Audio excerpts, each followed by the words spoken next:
Hello, shout out muna sa inyo lahat mga kapilipi, sa ating mga followers and viewers. Magandang patanghali mga kapilipi. Agahan natin magluto ng ulam para sa tanghalian. Ito po ay ginat ang munggo and mulang malunggay with tinapa mga kapilipi. Ito po yung ulam namin para sa tanghalian mga kapilipi.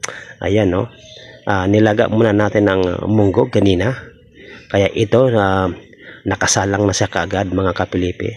To shoutout po sa mga mahilig sa munggo, malunggay and tinapa mga kapilipi. Yung aming lunch mga kapilipi, charap charap charap, nyam nyam nyam. Ayan mga kapilipi yung aming para sa tanghalian na ulam mga kapilipi. Paano? Hanggang dito na lang. Thank you for watching again. Like and share lang po sa aking content. Bye bye.